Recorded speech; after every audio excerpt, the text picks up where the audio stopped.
धरमुपास्महे। I, Dr.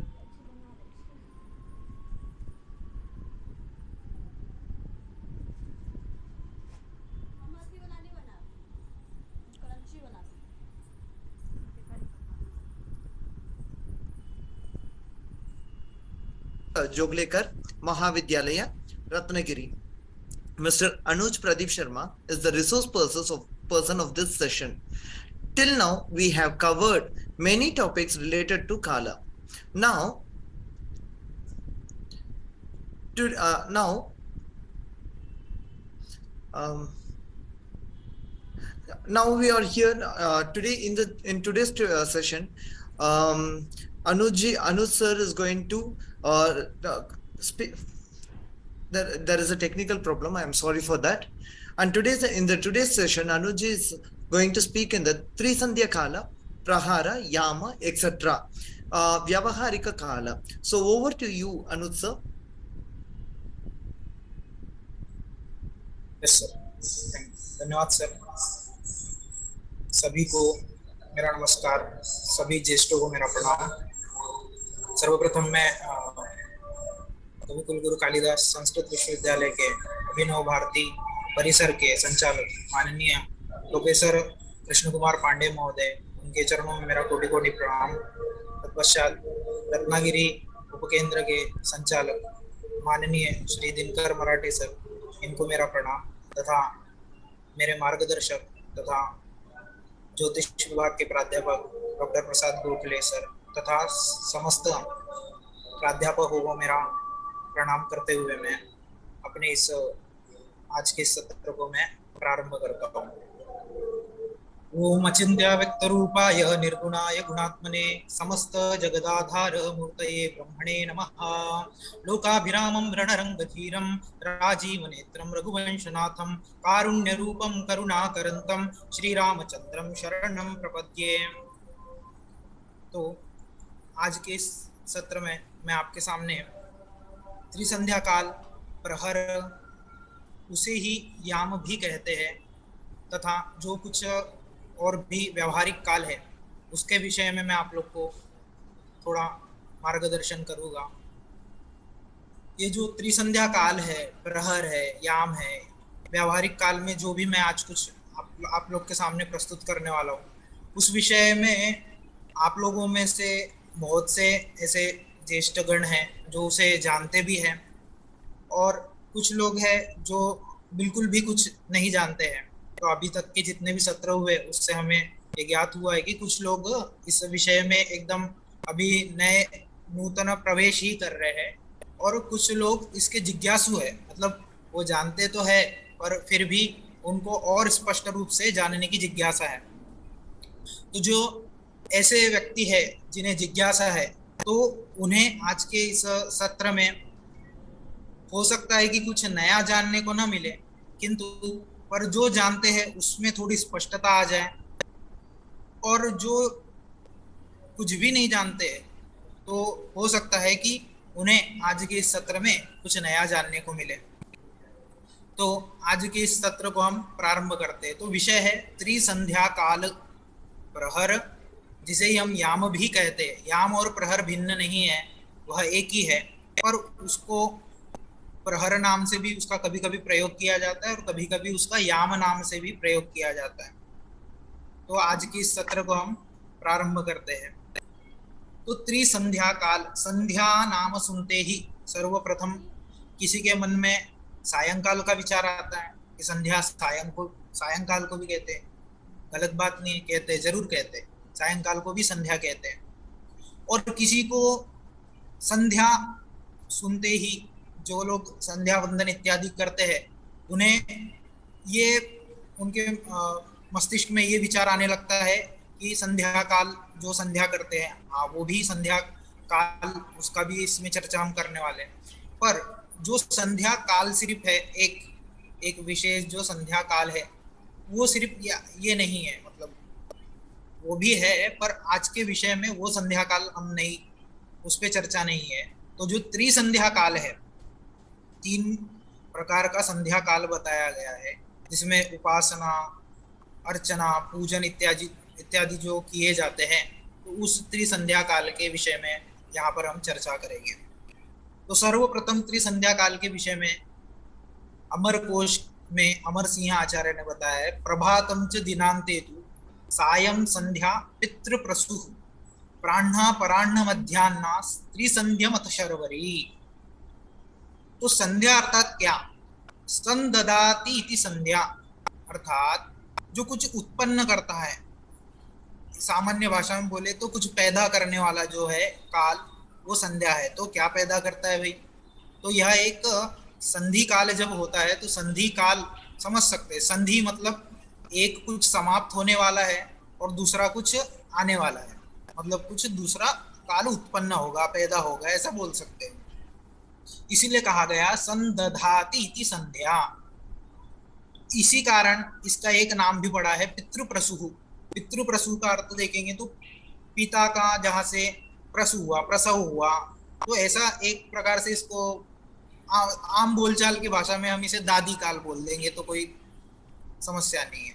अब दादी काल मतलब क्या? तो कहने का मतलब कुछ, इसीलिए कहा है ना संदधाति इति संध्या, कुछ पैदा करने वाला। तो हमारे जैसे पिता से, हमारे पिता का जहाँ से प्रसव हुआ जैसे, तो वैसे ही एक काल का भी प्रसव होता, मतलब एक वृद्ध काल एक प्रकार से कहा गया है इसे, वृद्ध काल। इसीलिए पितृप्रसु बोला गया, मतलब कि एक काल जब प्रारंभ होता है, जैसे एक व्यक्ति किसी की आयु होती है तो उसकी आयु में उसकी कुछ अवस्थाएं होती है, जैसे कि सबसे पहले बाल अवस्था होती है, हाँ, उसके बाद कुमार अवस्था, युवा अवस्था, वृद्धावस्था। तो ये वृद्धावस्था वाला काल जो कहलाता है ये संधि काल कहलाता है, इसीलिए इसको पितृप्रसु बोला गया है। और इस का क्योंकि इसीलिए भी कहा गया है क्योंकि जैसे ही ये काल खत्म होगा तुरंत ही इसके बाद दूसरा काल चालू होगा, तो इसीलिए ये पितृप्रसु के नाम से जाना जाता है। इसके और भी पर्यायवाची शब्द है, जैसे कि संध्या, ये तो हम अभी कह रहे हैं। उसके बाद संधि काल भी बोल सकते हैं कि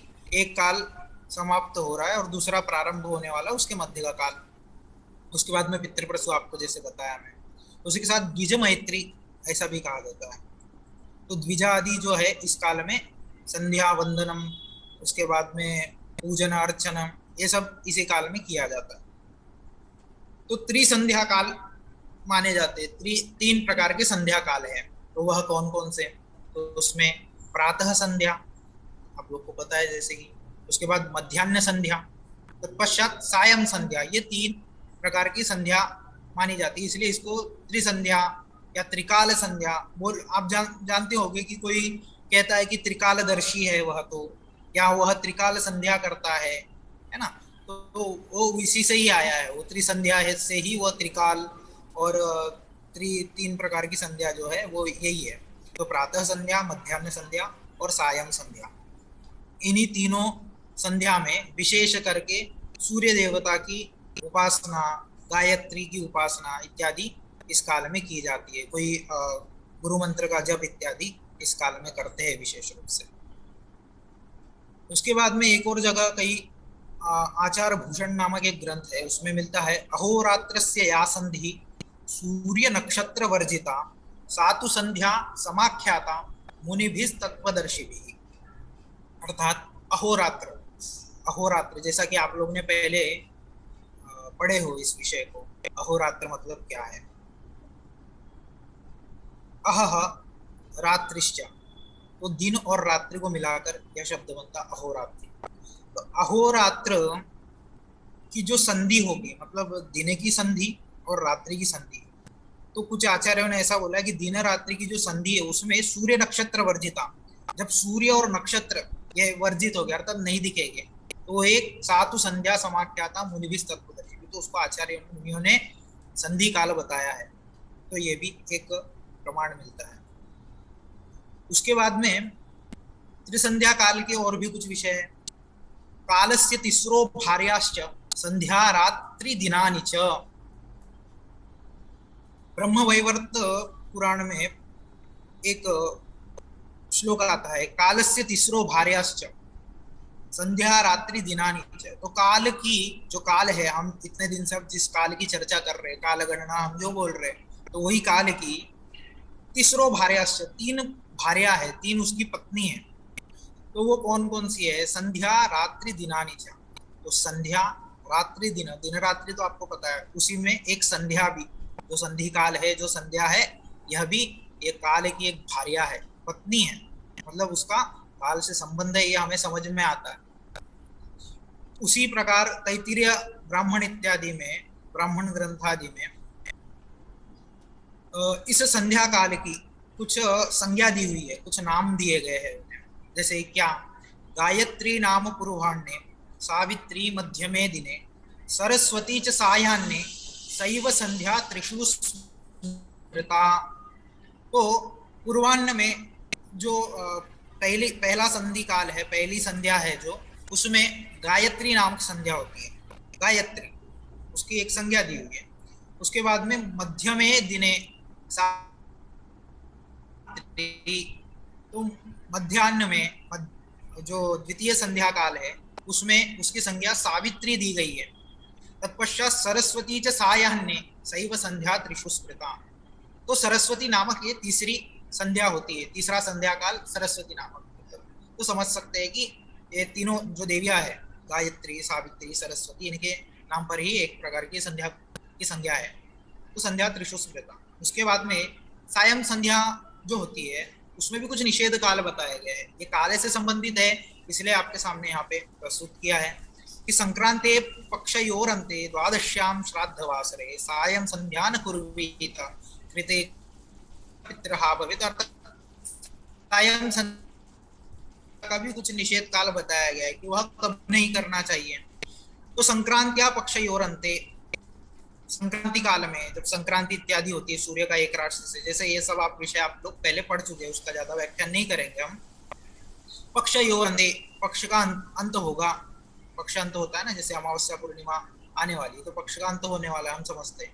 उसी प्रकार द्वादश्याम, द्वादशी तिथि को, श्राद्धवासरे, किसी का श्राद्ध इत्यादि किसी के घर में है किसी के, तो श्राद्ध के दिन में, तत्पश्चात तो ऐसे सब काल में, ऐसे समय में सायं संध्याम न कुर्वीत कृते च पितरहा भवेत् इत्यादि ग्रंथ में प्रसंगात, तो उस समय में संध्या न करे आए गए हैं। इसमें कुछ कर्म न करे तो ज्यादा अच्छा है। इसीलिए सामान्य रूप से जब आप देखते हैं कि इन तीनों संध्या में विशेष रूप से अधिक, मतलब हम ऐसे कभी भी अर्चना, उपासना, पूजन नहीं करते। मतलब ये विशेष करके इन तीन संध्याओं में आप अनुभव करेंगे तो आपको पता चलेगा कि इन तीन संध्या में ही ज्यादा वह किया जाता है। जैसे आप कोई मंदिर इत्यादि में भी जाते हैं पूजन अर्चन करने के लिए, तो उस समय में भी कोई कोई मंदिरों में, बहुत से मंदिरों में, कोई कोई क्या, लगभग जो सभी प्रसिद्ध मंदिर है या भी और कोई मंदिर है, तो उनमें तीन समय में आरती भी होती है। आप लोग आरती क्रम है जो, वो तीन समय में होता है। तो प्रातः काल में होता है, मध्याह्न में होता है, सायंकाल में होता है। तो ये तीन समय में तो विशेष रूप से देखा ही जा सकता है। क्यों, इसका क्या कारण होगा कि इसी समय में ही विशेष रूप से पूजा अर्चना करना है, अन्य कोई कार्य नहीं करने, ऐसा कुछ ये सब एक व्यवस्था बनाने के लिए ही ये सब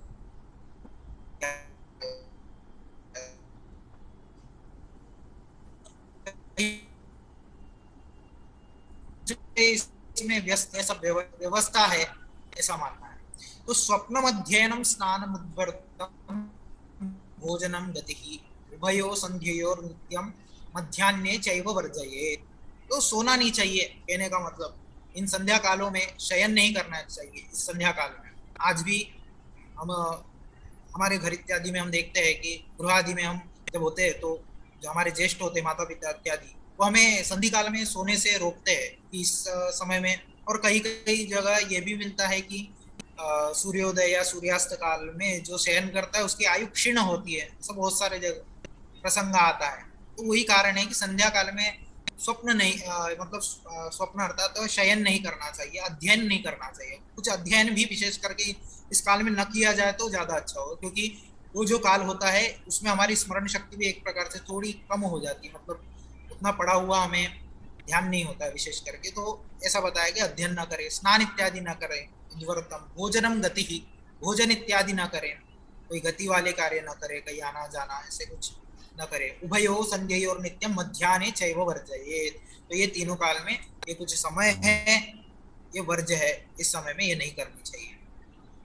उसके पश्चात संध्या की कुछ उत्तम आदि संज्ञाएं बताई गई, कुछ और भी विशेष इस काल के लिए बताया गया है, तो देखेंगे आगे क्या बोलते हैं कि उत्तमा तारकोपेता, मध्यमा लुप्त तारका, अधमा सूर्य सहिता, प्रातः संध्या त्रिधा स्मृता।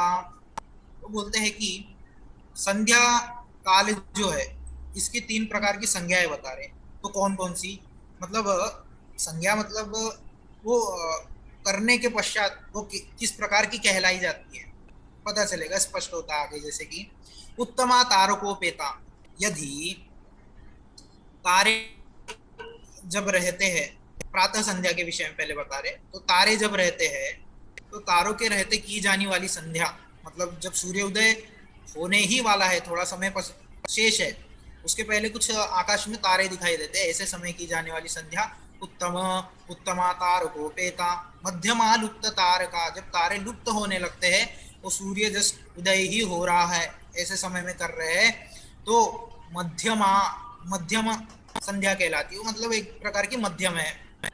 उसके बाद में अधमा सूर्य सहिता, सूर्य के सहित जो संध्या की जाती है, मतलब सूर्योदय हो चुका है, उसके पश्चात हम स्नान आदि करके संध्या करने वाले हैं, तो वो अधम संध्या में उसकी गणना की जाती है, वो उत्तम नहीं रह जाती है, वो अधम कहलाती है। तो ये प्रातः संध्या त्रिधा स्मृता, ये प्रातः संध्या। उसी प्रकार सायं संध्या के विषय में बता रही उत्तमा सूर्य सहिता।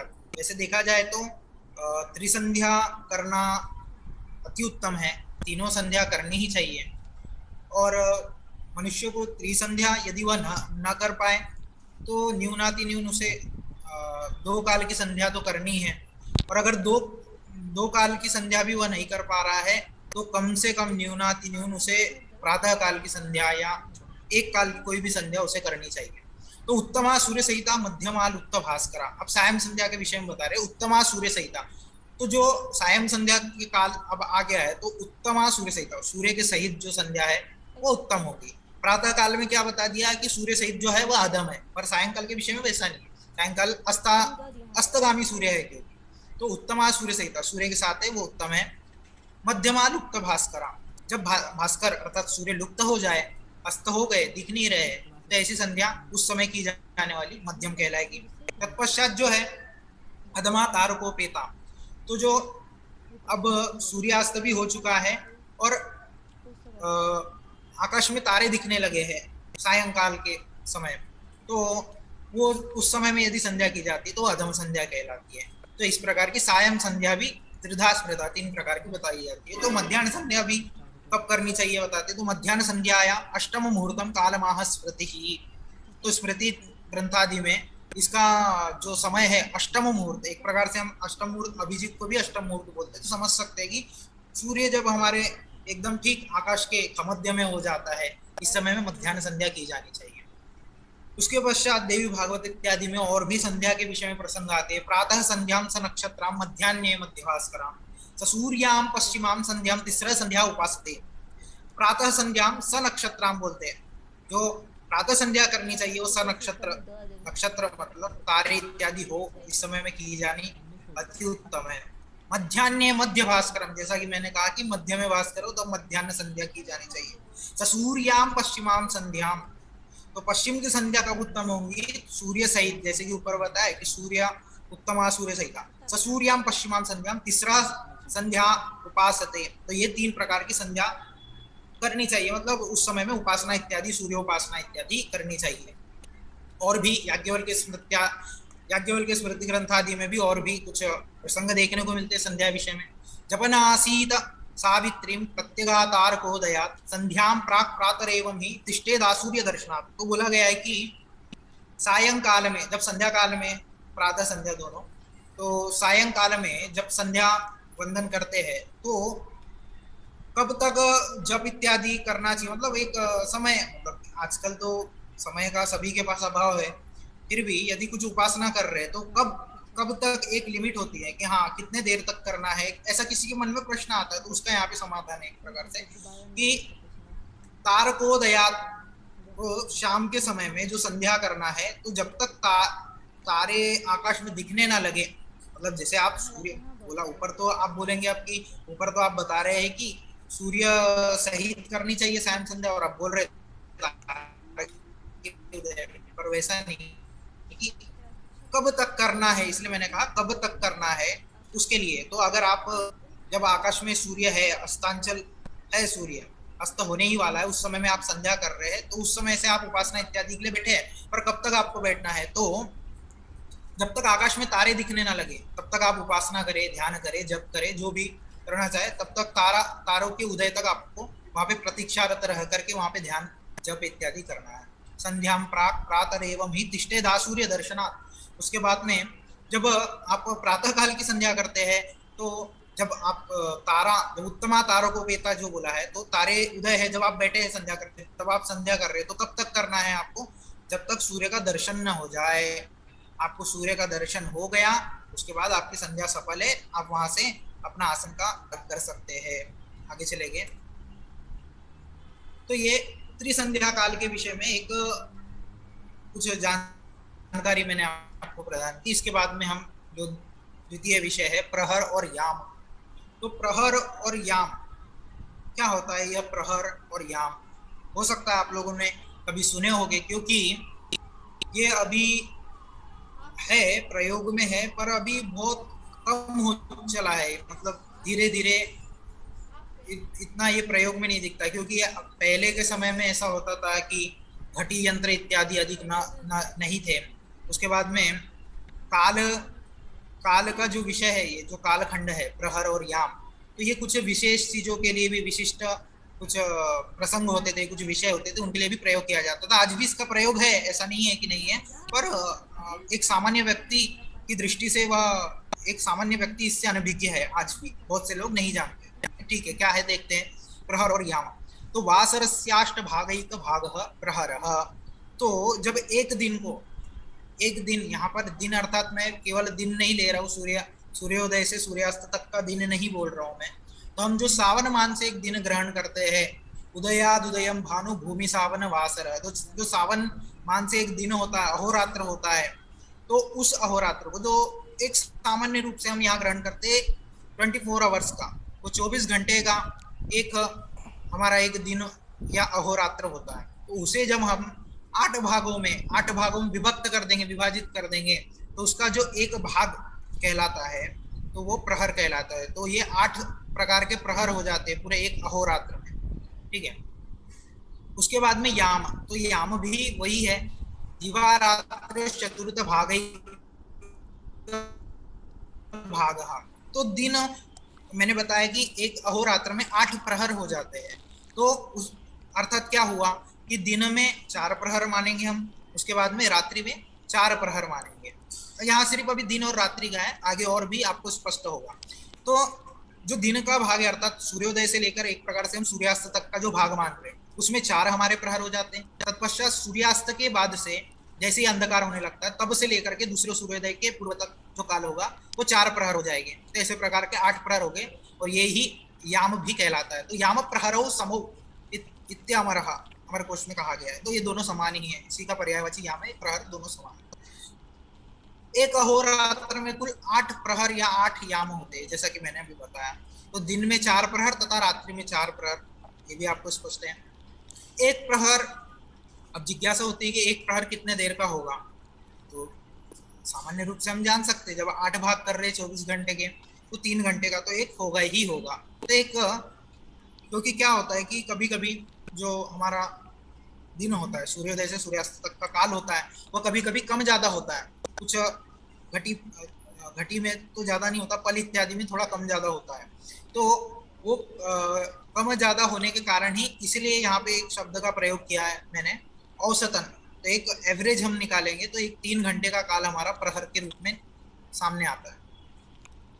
तो उसे ही 7.5 घटी भी हम कह सकते हैं, क्योंकि एक 60 घटी से विभाजित करेंगे तो एक 7.5 घटी का एक काल हम प्रहर कह सकते हैं। तो प्रहर शब्द को ही अपभ्रंश होते होते हिंदी भाषा में उसे पहर कहने का विधान चल पड़ा है। तो जैसा कि हम कहते हैं कि आज दोपहर मुझे वहां जाना है, आज दोपहर मैंने ये खाया, तो ये हम एक पहर शब्द का वहां पे हम प्रयोग करने लगे। तो वो पहर जो है, ये इसी का प्रहर का ही अपभ्रंश है, वह पहर। तो ये प्रहर से ही यह पहर आया। जैसे कि उस दिन मराठे सर ने बताए थे कि एक खंड का अंत हो रहा है तो खंडांत होता था, वो खंडांत होते होते ही आज उसे गंडांत भी बोलने लगे। तो ये ऐसे ही अपभ्रंश है, ये कोई गलत है ऐसा नहीं बोलते, पर एक व्यवहार में हमारे परिवर्तन होने लगता है। तो ये जो व्यवहारिक बोलचाल भाषा इत्यादि की वजह से यह परिवर्तन सामान्य रूप से देखा जा सकता है। उसके बाद में प्रहरों की जो संज्ञाएं दी गई है कि दिन के जो प्रहर है उनकी क्या संज्ञा है, रात्रि के जो, तो दिन के जो 4 प्रहर है उन्हें सर्वप्रथम देखेंगे तो उसमें पहला जो है वो पूर्वाह्न कहलाता है। क्या कहलाता है? पूर्वाह्न। ठीक है, पहला ही प्रहर है इसलिए पूर्वाह्न कहलाता है। द्वितीय जो है वो मध्याह्न नाम से जाना जाता है, इसका तो प्रयोग आप लोग जानते ही है। अभी इसके पहले तक आप लोग मध्याह्न काल वगैरह आप बहुत बार सुने होंगे, पर आपने, आप लोगों में से शायद बहुत से लोगों को पता भी होगा, नहीं भी पता होगा कि ये भी एक प्रहर का ही भाग है। ठीक है, और उसके बाद में अपराह्न। तो अपराह्न जो है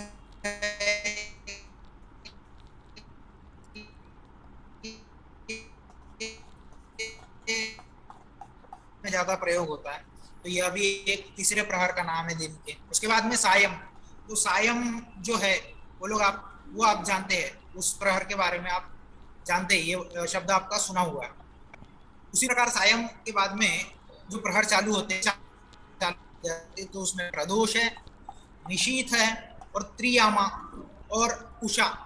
तो इसमें से निश्चित मैं कह सकता हूँ, मतलब 100% मैं यहाँ पर कह सकता हूँ कि आप लोगों में से बहुत से लोगों ने प्रदोष और उषा ये तो सुने ही होंगे। निश्चित नहीं कह सकता मैं, पर प्रदोष और उषा निश्चित ही बहुत से लोगों ने सुने होंगे। क्यों, ये भी बताता हूँ।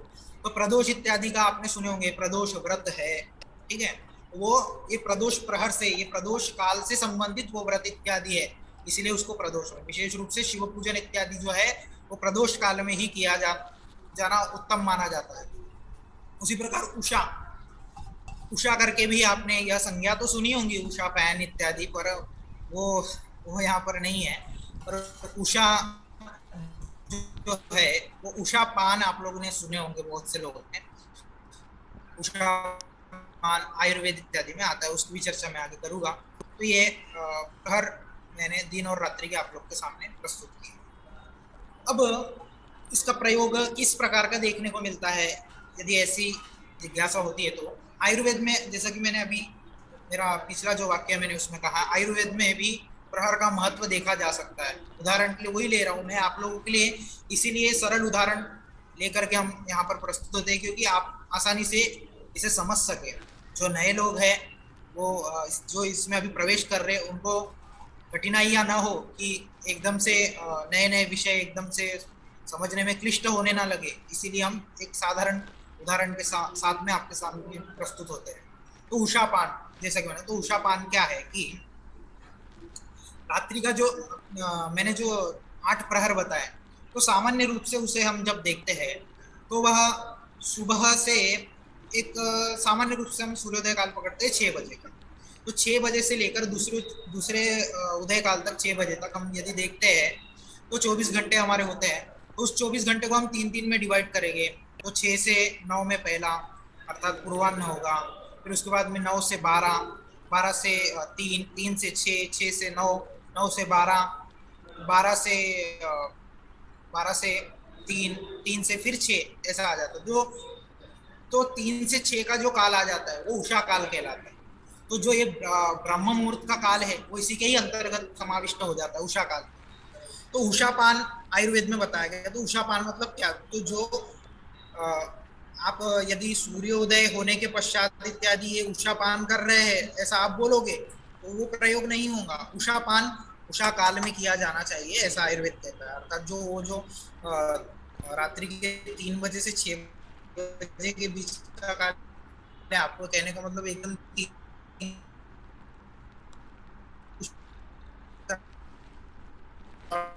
ऑटोमेटिकली आप इस आप आसानी से कर सकते हैं। तो ये उषा, इस नामक उषा नामक प्रहर का आयुर्वेद में उल्लेख मिलता है। ऐसी ही बहुत सारी जगह याम्ये मध्येन भोक्तव्यम ऐसा एक श्लोक है, तो मुझे ध्यान नहीं आ रहा। तो याम्य जो होते हैं, जैसा कि याम जो मैंने बताया प्रहर, तो ये इनके मतलब एक 3 घंटे के समय में 3 घंटे के बीच में 1-2 बार खाना नहीं खाना है, कहने का मतलब याम में मध्य न भोक्तव्य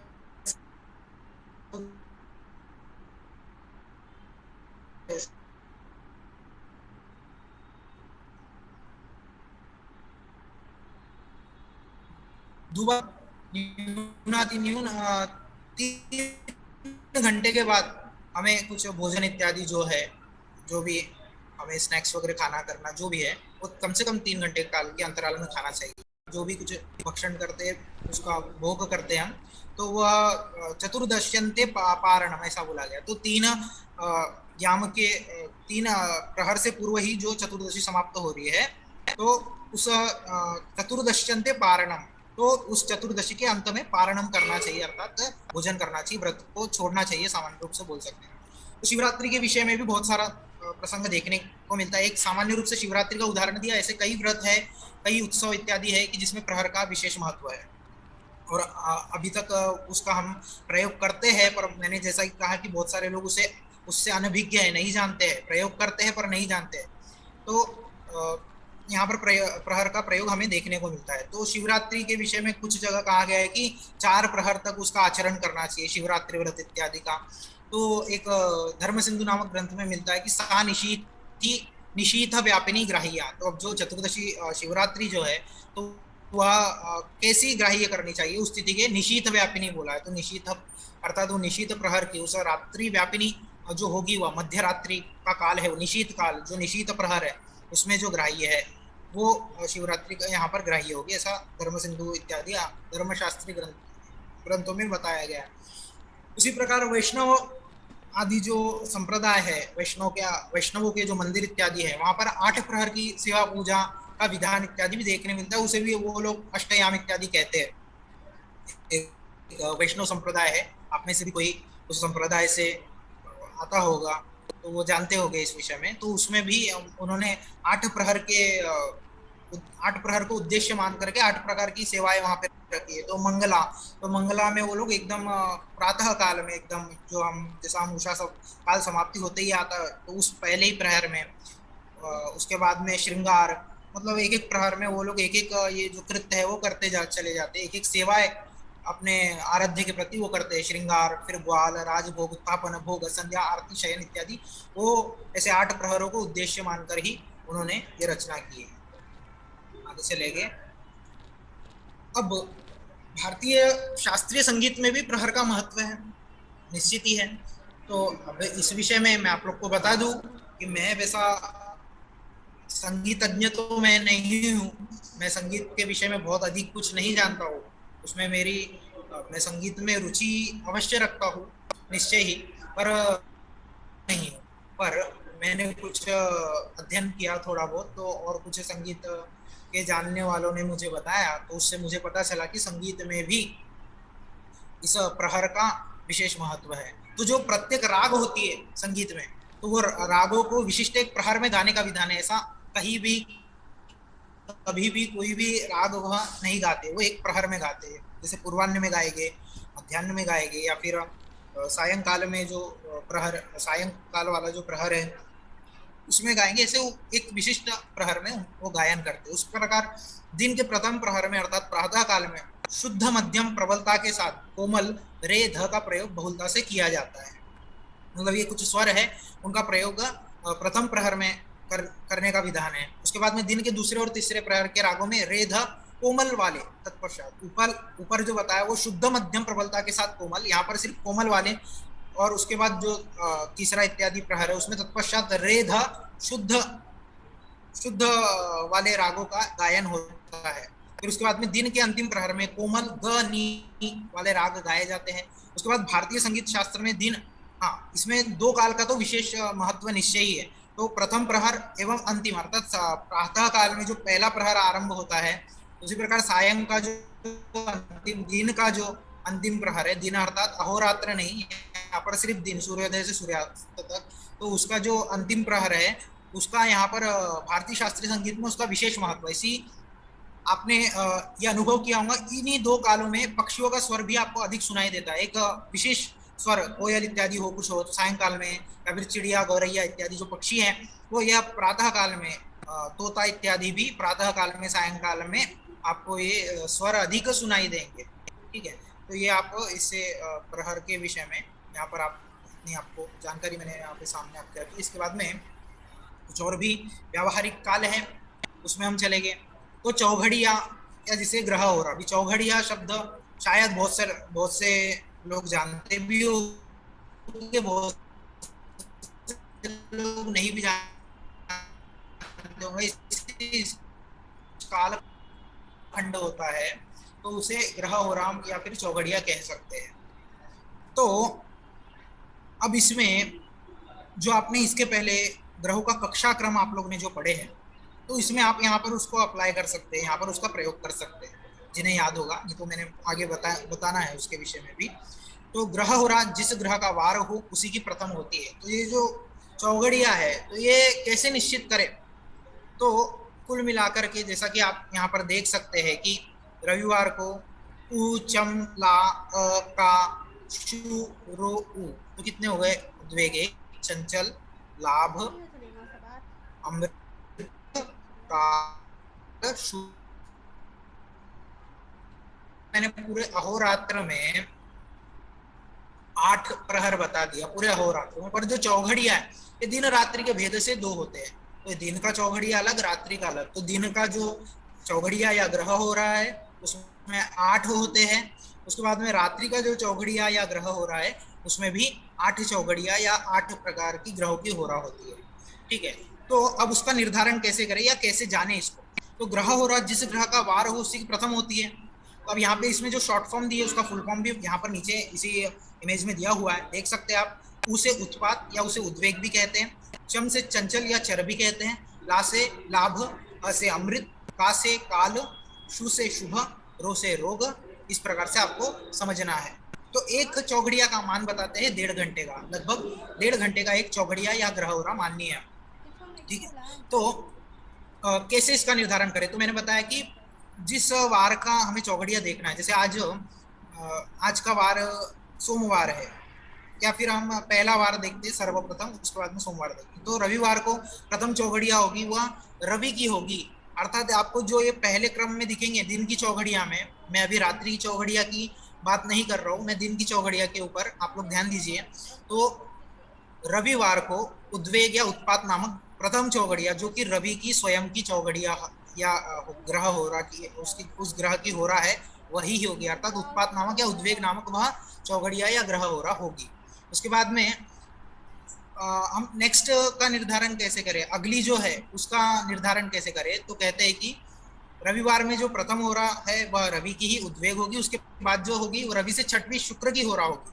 तो रवि से गणना करेंगे तो रविवार को भी यहाँ पर उसके रविवार की अर्थात रवि की भी गणना करनी है। तो रविवार, सोमवार, मंगलवार, बुधवार, गुरुवार, शुक्रवार, तो ऐसे 6 वार हो जाते हैं। तो जो छठा होगा शुक्रवार होगा, तो छठवीं शुक्र की हो रहा उसकी रविवार में द्वितीय हो रहा होगी। ऐसे ही क्रम से आगे दिन की चौघड़िया में 6 हो रहा आती जाएगी, मतलब उससे छठे ग्रह की, उससे छठे, अब शुक्र की आ गई तो फिर शुक्र से जो छठवा है उसकी हो रहा या उसकी चौघड़िया, फिर उस में अ लिखा है, मतलब अमृत। तो अमृत जो है वो चंद्र की चौघड़िया है, तो इसलिए प्रथम वहां पर है उससे। पर उससे जो फिर छठी है वह काल नामक है, अर्थात सोमवार, मंगलवार, बुधवार, गुरु, शुक्र, शनि, तो ये 6 हो जाते हैं शनिवार को। तो शनि जो है वो छठा होने के कारण काल, तो इसलिए सोमवार में द्वितीय जो चौघड़िया है वो। फिर इसमें आप सब में देखेंगे जो अंतिम दिन की चौघड़िया है वो उसी वार की दिखेंगी, मतलब प्रारंभ भी उसी से हो रहा है और अंत भी उसी से ही हो रहा है। तो ये आपको देखना है। इसके बाद में इसमें आप एक ये भी अप्लाई कर सकते हैं दिन की चौघड़िया में, जो ग्रहों का धारण कर सकते हैं। तो कैसे? तो जैसे कि एक श्लोक आता है सूर्य सिद्धांत में, मंदा मरिज्य भूपुत्र सूर्य शुक्रेन्दु जेन्दवः। तो इस श्लोक में ग्रहों का कक्षा क्रम बताया गया, जिसका पाठ इसके पूर्व की कक्षाओं में हो चुका है, फिर भी मैं एक बार पुनः स्मरण कर देता हूँ उसका। तो आप देख सकते हैं कि यहाँ पर उद्वेग, उत्पात जो पहली चौघड़िया है, तो ये इसके बाद में चंद्र आ गया, तो देख सकते हैं, क्षमा कीजिए, चंद्र नहीं, शुक्र आया वहां पर, सूर्य शुक्रेंदु जेंदवा। तो सूर्य के बाद हम देख सकते हैं इस श्लोक में, देखिए मंदा, मंदा मतलब मंद मतलब शनि, अमर इज्य, तो अमर कौन है, देवता है, उनके जो इष्ट है, इज्य है या पूज्य है, वो कौन है, गुरु है। उसके बाद में भूपुत्र मंगल है, सूर्य है, शुक्र, इंदुज, इंदुज अर्थात बुध, बुध बोला गया है। उसके बाद में ऐंदव, ऐंदव अर्थात चंद्र। तो इस प्रकार के ग्रहों की कक्षाओं का निर्धारण किया गया है। उसके बाद में जैसा कि आप देख रहे हैं कि तो सूर्यवार में उद्वेग, चंचल, लाभ। तो मैंने बताया कि सूर्य की प्रथम हो रहा होगी रविवार में इसकी चर या चंचल, शुक्र की चौघड़िया या ग्रह हो रहा होगी, तो वो जो है शुक्र की है। तो यहाँ कक्षा क्रम में भी सूर्य शुक्रेंदु जेंदवा बोला गया। फिर उसके बाद में इंदुजा अर्थात बुध है, तो इसी कारण वहां पर लाभ आ गया। तो देख सकते बुध के नीचे यहाँ पर लाभ लिखा हुआ है, ला करके सांकेतिक लिखा हुआ है, उससे लाभ आपको जानना है, तो वो तीसरी होगी। इस प्रकार आप ग्रहों की कक्षा क्रम से, सिर्फ दिन की चौघड़िया में कह रहा हूँ मैं, रात्रि की चौघड़िया में वो नहीं होगा। रात्रि की चौघड़िया के लिए भी मैं बताता हूँ। अब देखते हैं रात्रि की चौघड़िया या ग्रह होरा। तो रात्रि की होरा में जो वार हो उससे पांचवें ग्रह की प्रथम होरा होगी।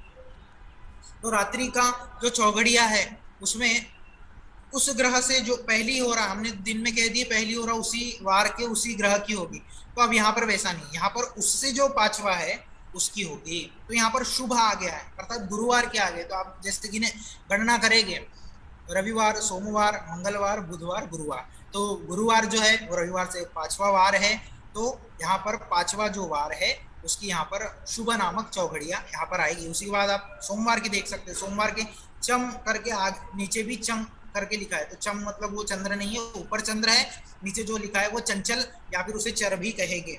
तो चंचल यहाँ पर सोमवार की रात्रि का अर्थात सूर्यास्त के पश्चात जो है वो चौघड़िया है। तो चंचल नामक यहाँ पर चौघड़िया पहली जो है वो होगी। उसी प्रकार रविवार में वापस आई है, तो जो पहले शुभ थी गुरुवार की चौघड़िया प्रथम थी, उससे पांचवा, यदि हम पांचवी हो रहा या चौघड़िया की गणना करेंगे तो गुरुवार, शुक्रवार, शनिवार, रविवार और सोमवार। तो आ गया है रात की चौघड़िया में। रात्रि का चौघड़िया जो एक कोष्टक है उसमें देखेंगे, रविवार में र जो लिखा है उसमें आप लोग, तो उसके नीचे लिखा है, अर्थात अमृत, अर्थात ये चंद्र की आ गई, उससे जो पांचवा, ऐसे ही आपको आगे भी समझना है।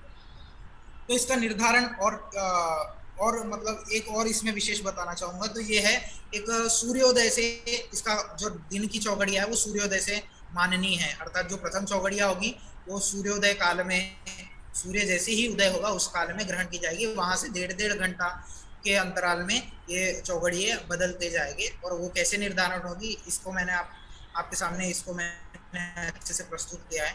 उसके बाद में जो रात्रि का है तो वो सूर्यास्त के बाद से, उसका मतलब सूर्यास्त होने के बाद के काल से प्रथम चौघड़िया होगी, और वहां से 1.5 घंटे ये एक होरा या चौघड़िया बदलते चले जाएगी। ऐसा सूर्योदय तक, ये दूसरे दिन के सूर्योदय तक ये क्रम चलेगा। तो इसका प्रयोजन क्या है, या क्यों बनी है, किस कार्य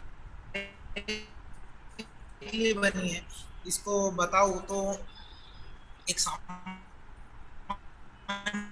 विशेष मुहूर्त न देखना पड़े, जल्दी से कर देने, अभी इतना समय नहीं है, कहाँ ज्योतिषी को कॉल करना है, कहाँ ज्योतिषी के पास जाना है, ऐसा कुछ यदि प्रश्न आ जाता है किसी को, या फिर कुछ सामान्य कार्य करने, जैसे कुछ खरीदी करना। अब एक किसी को कुछ एक साधारण रूप से एक शर्ट खरीदना है, एक पेन खरीदना है, उसमें भी उसकी जिज्ञासा होती है कि नहीं मुझे लेना है कुछ, उसमें तो अच्छा लेना है, तो उसको करना है। तो उसके लिए हम पंचांग के पन्ने पलटते रहेंगे और देखते रहेंगे आज अच्छा वार है नहीं, और उसको लेना ही है, कल जाना है अर्जेंट ही, तो उसको लेना है। तो ये सब काल देख करके वो सब छोटे मोटे कार्यों को साध्य किया जा सकता है, तो वो कर सकते हैं।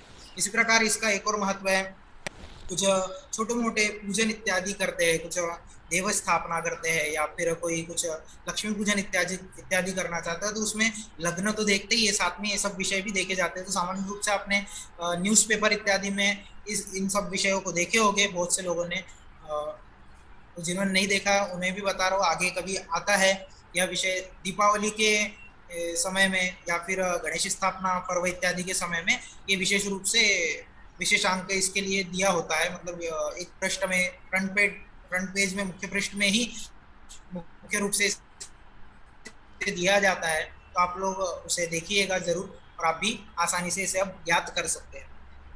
उसके बाद में हम चलेंगे कुछ पंचांग। आपने इतने दिन से पंचांग तो पढ़े हैं, पर बहुत से लोगों ने तो अभी तक पंचांग, हो सकता है वैसे सभी ने देखे होंगे निश्चित ही, यह मैं मानता हूँ। फिर भी यदि कोई छूट गया होगा, जो नहीं देख पाया होगा, तो इस प्रकार का पंचांग का चित्र मैंने आपके सामने प्रस्तुत किया है। इस प्रकार के पंचांग होते हैं। एक निर्णय सागर पंचांग है, जो मध्य प्रदेश और राजस्थान की सीमा से यह प्रकाशित होता है, नीमच नामक प्रदेश से। तो यह एक पंचांग आपके सामने मैंने प्रस्तुत किया। इस प्रकार से कुछ चित्र होता है। उसके बाद में पंचांग के अंत के जो पृष्ठ है, तो आपने जो पंचांग पढ़े, तिथि वार नक्षत्र योग करण इत्यादि, जो पंचांग के अंग के बारे में आपने इसकी पूर्व कक्षा में विस्तृत रूप से पढ़े हो, तो आप निश्चित ही सभी लोग पंचांग देखना तो जान गए होंगे। फिर भी यदि कोई शेष रहा होगा, तो वह आसानी से यहाँ पर जान सकता है, मैं आपको बताऊंगा। तो सामान्य रूप से यहाँ पर 5 अंग को ही हमें पहले देखना है। तो तिथि वार नक्षत्र योग करण को यदि हम देखेंगे, तो जो पहला कॉलम आपको यहाँ पर दिखता है, तो वो तिथि का है। यहाँ पर मेरा कर्सर आपको दिख रहा होगा शायद, तो एक यहाँ पर जहाँ मैं कर्सर रख रहा हूँ, ये जो है ये पहला कॉलम है, यह तिथि का है। तो यहाँ पर देखिए आप, ये रवि योग इत्यादि भी है। ये रवि के नक्षत्र से बनने वाले कुछ योग है। उसमें मुहूर्त ग्रंथ आदि में आनंद आदि कुछ योग बताए हैं, उससे बनने वाले कुछ योग है, वो रवि योग है। और अभी मैं सामान्य रूप से आपको पंचांग के विषय में बताऊंगा। तिथि जो है ये 1 से, यहाँ पर संख्याएं यहाँ पर दी होती है, तो 1 से आपको जैसे पता है प्रतिपदा द्वितीया इत्यादि ग्रहण करना। 30 से यहाँ पर अमावस्या होगी। यहीं पे इसी के स्थान पे यदि 15 अंक यहाँ पर अंकित किया होगा, तो यहाँ पर पूर्णिमा नामक तिथि ग्राह्य होगी। अब जैसे इस पंचांग में थे, इस पंचांग में आप देख रहे हैं कि श्रावण कृष्ण पक्ष लिखा है, तो ये इसी साल का आने वाले अग्रिम वर्ष का पंचांग है। अभी नूतन वर्ष हमारा चैत्र शुक्ल पक्ष प्रतिपदा में प्रारंभ होगा, तो उसी नूतन वर्ष का यह पंचांग है। उसमें जो आने वाला श्रावण मास है, उसका यह पंचांग है। मैं एक आपको बात बता दूं कि बहुत से क्षेत्रों में, बहुत सारे क्षेत्र में ये उस समय में श्रावण कृष्ण पक्ष न होकर के उससे पूर्व का आषाढ़ कृष्ण पक्ष भी होगा, जो अमांताद अमांतम यावत चांद्रमास इस गणना से उसका ग्रहण करते हैं कुछ प्रदेशों में। तो वहां पर आषाढ़ कृष्ण पक्ष वहां पर होगा। ये जो नॉर्थ इंडिया में चलता है, अर्थात उत्तर भारत में जो सभी जगह प्रचलित है, और जहाँ पर पूर्णिमांत मास मानते हैं, वहां पर श्रावण कृष्ण पक्ष उस काल में होगा, इसलिए होता है। उसके बाद में ऊपर में आपको देख सकते हैं कि शक, उस समय कौन सा शक होगा, कौन सा संवत, यहाँ पर विक्रम संवत, राजा विक्रम के काल से जो प्रारंभ हुआ विक्रम संवत है वो है। और शक में शालीवाहन शक है, जो राजा शालीवाहन के काल से प्रारंभ हुआ है, वह दिया जाता है यहाँ पर। उसी प्रकार चंद्र राशि प्रवेश काल, चंद्र जिस राशि में उस दिन प्रवेश करते हैं, वह यहाँ पर दिया होता है। उसके बाद में सूर्योदय सूर्यास्त काल, दिनमान, सूर्योदय कालिक, सूर्य स्पष्ट इत्यादि। उसी के सामने में अंग्रेजी तारीख भी वहां पर दी जाती है, जिससे आप लोग को आसानी होगी उसे देखने के लिए।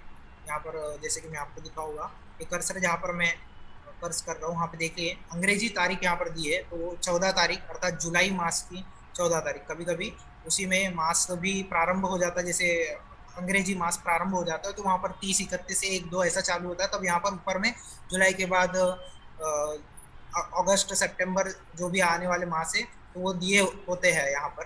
तो ये भी आपको ध्यान रखना है कि जब अंग्रेजी तारीख के इससे आप गणना कर रहे हैं, देख रहे हैं यहाँ पर, तो अंग्रेजी तारीख के आगे जो आपको यहाँ पर दिखेगा कॉलम, उसी में तिथि जो है उस दिन की वह तिथि होगी। वार यहाँ पर देख सकते हैं आप, वार है तो गुरुवार रहेगा। तो ये घटिपल इत्यादि दिया है, तो घटिपल के विषय में आप लोग को पढ़ाया जा चुका है। और वो घंटा मिनट यहाँ पर कब तक है, तो उसका समाप्ति काल यहाँ पर दिया होता है। तो ये प्रतिपदा तिथि का समाप्ति काल यहाँ पर 20-16, अर्थात जैसे कि रेलवे स्टैंडर्ड टाइम जैसा होता है 24 आवर्स में, उसी प्रकार यहाँ पर दिया होता है।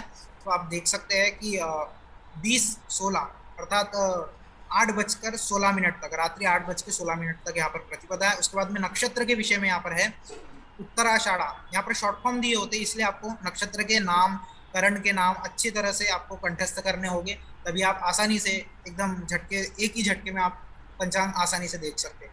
उसके बाद में योग है, वहाँ पर भी उसका शॉर्ट फॉर्म यूज किया रहता है, वैधृति। उसके बाद में करण, बालव करण है, मकर राशि में चंद्र इत्यादि, यहाँ पर ये सब बताया था। इसके बाद में एक कॉलम में उस दिन कुछ विषय होता है, तो यहाँ पर बताया शन व्रत आरंभ, एक चातुर्मास में कुछ व्रत इत्यादि आरंभ होते हैं, तो वो एक व्रत चालू हो गया ऐसा बताया। उसके बाद में उस दिन कुछ पर्व इत्यादि होगा, जैसे यहाँ पर 18 तारीख को आप देख सकते हैं नाग पंचमी दिया हुआ है। तो हाँ, पर श्रावण कृष्ण पक्ष में नाग पंचमी दिया, इसलिए वहां पर विशेष दिया मरुस्थली, अर्थात राजस्थान इत्यादि प्रांत में मरुस्थल में कृष्ण पक्ष में नाग पंचमी उत्सव कर लिया जाता है कुछ संप्रदाय के द्वारा, न कि शुक्ल पक्ष की। अन्यत्र बहुत से स्थानों में शुक्ल पक्ष की नाग पंचमी मनाई जाती है, इसलिए वहां पर वो विशेष दिया। ठीक है, तो ये सब आप लोग को जानना है।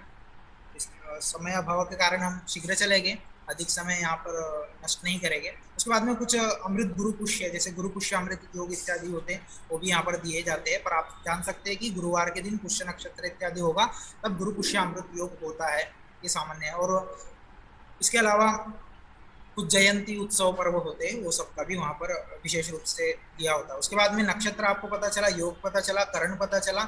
उसके बाद में सूर्योदय सूर्यास्त का काल भी यहाँ पर दिया जाता है। और बंग मुस्लिम, ये उन लोग के कुछ कालगणना है, बंगाली इसके, और मुस्लिम अर्थात जो हिजरी मानने वाले हैं उनके, तो इस प्रकार से वो है। इसके बाद में हम आगे चलेंगे। लग्न, तो लग्न में यहाँ पर लग्न भी कई पंचांगों में अलग अलग प्रकार से दिए जाते हैं। यहाँ पर जैसे मई मासे दैनिक लग्न प्रवेश सारणी, जैसा कि आप लोग यहाँ पर देख सकते हैं। यहाँ पर लग्न प्रवेश सारणी दी गई है, अर्थात लग्न किस काल में प्रवेश करेगा वह बता रहा है, अर्थात वह लग्न कब लग जाएगा। राशियों नाम उदयो लग्नम, ये सब आपको पता ही है। और लग्न का भी काल से विशेष संबंध है। जब आप देखते हैं, जब मुहूर्त इत्यादि में इसका प्रयोजन है, तथा जातक कोई जन्म लेता है तो उस काल से इसका संबंध है। इसलिए लग्न बहुत एक विशेष काल होता है, इसलिए इसे पंचांग में दिया ही जाता है, निश्चित रूप से होता ही होता है। ये जानेंगे तभी कुछ मुहूर्त, कोई जन्मांग चक्र इत्यादि का हम निर्माण कर सकते हैं। तो ये इसमें प्रवेश सारणी दी हुई है, लग्न प्रवेश सारणी। इससे स्पष्ट होता है यहाँ पर जब वह लग्न लगेगा, उस काल में जब वो लग्न प्रवेश करेगा, तभी उसका यहाँ पर समय दिया हुआ है।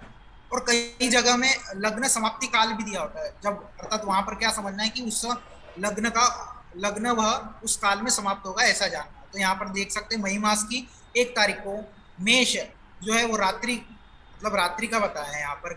रात्रि मतलब ध्यान रखना है, रात्रि मतलब कौन सा बोल रहा है वो, 5:07 पे, 5:07 पे। तो सूर्योदय उस समय नहीं हुआ होगा, इसलिए 5:07, इसलिए अंधकार होगा उस समय, इसलिए रात्रि वहां पर। इसलिए वहां पर 24 आवर्स दिया जाता है कि कंफ्यूजन ना हो, बिल्कुल भी कोई मतलब कोई कंफ्यूज हो जाए, समझ नहीं रहा, 1 2 लिखा है, मतलब एक ही इसमें दे देंगे तो वो कंफ्यूजन हो जाएगा। इसलिए आप लोग को वहां पर 24 आवर्स में दिया जाता है, मतलब 24 घंटे की वहां पे जो विधि है उसमें दिया होता है। तो जैसे आगे देख सकते हैं, सिंह जो है वो 13:16 अर्थात 1:16 पे यहाँ पर दिया है। तो आप इससे आपको जानना है। तो सर्वप्रथम मेष रात्रि में, अर्थात सुबह जो पहटी या ब्रह्म मुहूर्त के समय का जो हम काल बोल सकते हैं, तो 5:07 में यहाँ पर मेष लग्न का प्रवेश होगा। और वो कब तक रहेगा जानना है, तो वो जब 6:49 पे वृषभ लग्न प्रारंभ होगा, जब प्रवेश करेगा, तब तक वह मेष लग्न रहेगा। तो 5:07 पे प्रारंभ, 6:49 पे समाप्त। फिर उसके बाद वृषभ का प्रवेश, वृषभ 6:49 में प्रारंभ, 8:45 पे समाप्ति। इस प्रकार आगे भी जैसे दीपावली इत्यादि के आप लग्न इत्यादि जब देखेंगे, तो उसमें वृषभ लग्न, स्थिर लग्न इत्यादि का उसमें विशेष प्रावधान होता है। इसीलिए सायंकाल के समय में 7 साढ़े 7 8 बजे के समय में, उस समय में वह लग्न सामान्य रूप से होता है। तो वृषभ लग्न में पूजन करने का महत्व है, व्यापार इत्यादि। कुछ लोग सिंह लग्न में रात्रि काल में भी उसका विशेष पूजन इत्यादि करते। तो ये लग्न का प्रयोजन है, तो मुहूर्त में और काल विशेष से जन्मांग चक्र इत्यादि में इसका प्रयोग किया जाता है। तो ये मैंने आपके सामने प्रस्तुत किया। इसके बाद में आज का ये जो व्याख्यान है, हम इसमें इसको समाप्त करेंगे। तो हो सकता है कि इसमें मुझसे कुछ त्रुटि हुई होगी। तो यद्यदत्र सौष्ठवम किंचित तद गुरोरस्ति में नहीं, यद्यदत्र असौष्ठवम किंचित तद मम अस्ति गुरोर नहीं। इतना बोल करके मैं अपनी वाणी को विराम देता हूँ। आपका सभी का बहुत बहुत धन्यवाद। और मुझे अवसर प्रदान करने के लिए कवि कुलगुरु कालिदास संस्कृत विश्वविद्यालय के रत्नागिरी उपकेंद्र तथा भुट्टे जोगलेकर महाविद्यालय, इन सभी का भी मैं धन्यवाद, और सभी श्रोता गण का मैं बहुत बहुत धन्यवाद समर्पित करता हूँ उन्हें, और अपनी वाणी को विराम देता हूँ।